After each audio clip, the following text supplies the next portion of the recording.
de départ, s'il vous plaît, rapidement. Merci. Action! La possibilité d'une fermeture des studios de cinéma de Bry-sur-Marne a provoqué une vague de protestations dans le monde du 7e art. Ces derniers mois, 12 associations professionnelles composant tous les corps de métier du secteur se sont mobilisées pour la sauvegarde et le développement de l'activité sur le site. Du côté des artistes et des réalisateurs, ils sont nombreux à ne pas comprendre la disparition de l'un des plus importants outils de l'industrie du cinéma français, alors que le dynamisme du secteur est incontestable. Martin Provost, réalisateur, et Yolande Moreau, comédienne et réalisatrice, expriment à leur tour leur incompréhension devant cette fermeture programmée.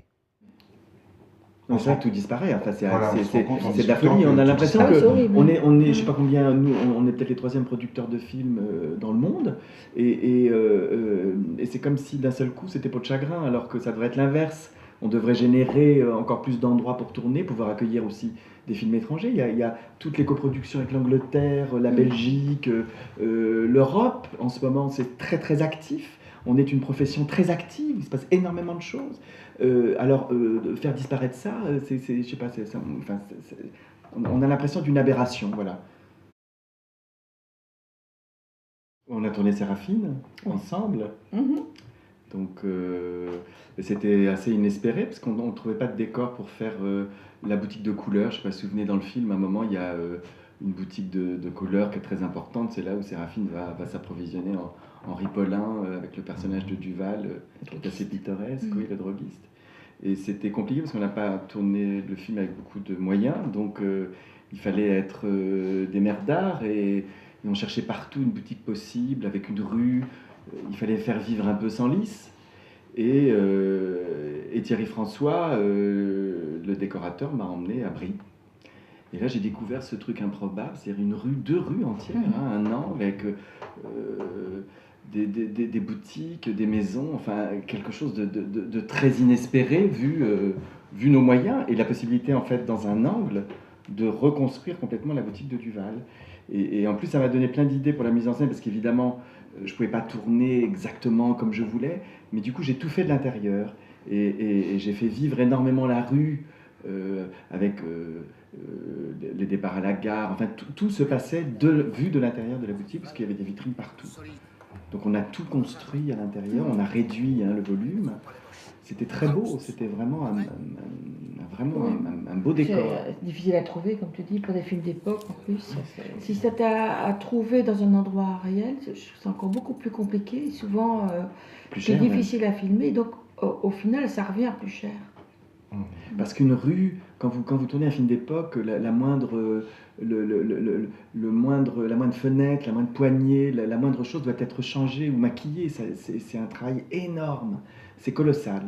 Donc d'avoir accès à une rue comme ça, qu'on peut filmer un peu sous tous les angles, où on peut faire un peu ce qu'on veut, c'est très très précieux. Je crois qu'il y a quand même beaucoup de films d'époque qui se tournent en France. C'est un outil formidable en fait. Je crois qu'il n'y a qu'à Bry qu'il y a une rue. C'est quand même incroyable que dans un pays comme le nôtre, où il y a tellement de films, c'est le seul décor extérieur possible. Et il sert tout le temps. À mon avis, ce serait une erreur de le détruire.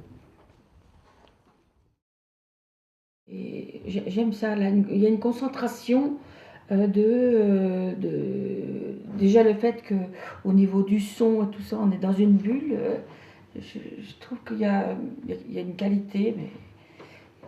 On y reste souvent longtemps dans un studio, il me semble. Hein. C'est-à-dire qu'il y a les tournages, c'est souvent, on change d'endroit, on est toujours un peu comme ça. C'est beaucoup d'heures de travail, on commence très tôt, on finit très tard, on est toujours un peu bourlingué.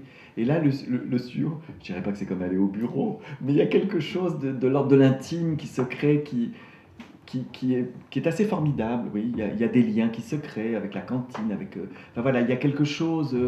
Soudain, on est dans un ventre, on est dans un endroit qui nous protège. C'est assez cosy en général, par rapport aussi, c'est peut-être plus cosy que si on va tourner à l'extérieur, oui, on est très exposé, ou dans le vent, ou je sais pas, ou dans la pluie.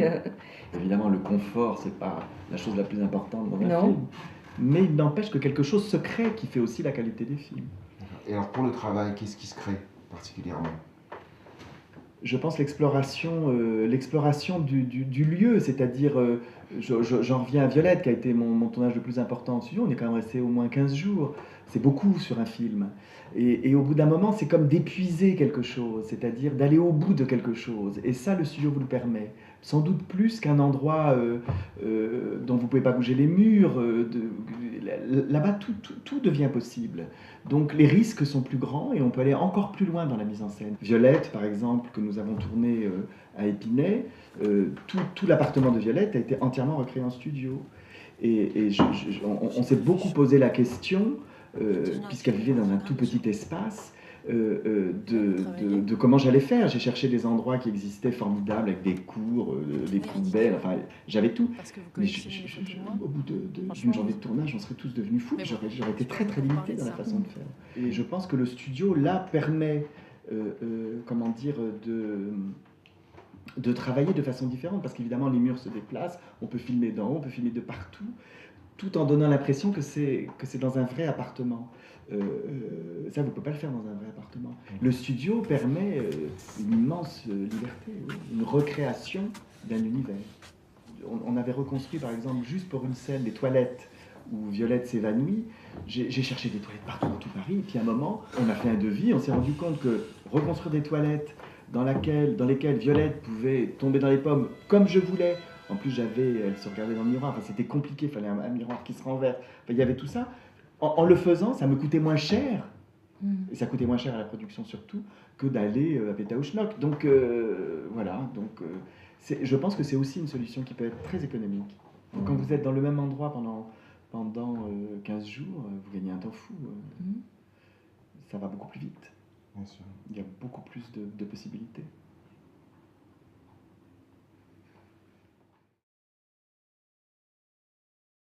Il faut se poser les questions, les bonnes questions, et essayer de réfléchir à comment se préserver, comment je dirais, avoir une écologie au sein même de notre système de construction des films.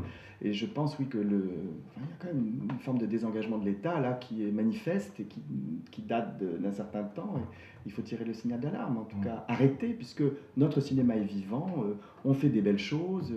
Si la politique culturelle continue comme ça, on va faire que des gros films, on va essayer d'égaler les Américains, finalement, si c'est ça l'objectif. Pour notre culture à nous, l'exception culturelle risque d'en prendre un peu un coup dans l'aile. Donc ça me fait rire, c'est que c'est la grenouille qui est aussi grosse que le bœuf. On n'est pas les mêmes, on n'a pas les mêmes moyens. Mais nous, on a un système qui marche très bien. Je vois pas pourquoi on voudrait faire pareil que le bœuf. Ça me paraît une aberration. Mais faisons déjà comme la grenouille et préservons l'univers de la grenouille. On a de très jolies grenouilles. Pourquoi je suis parti sur la grenouille?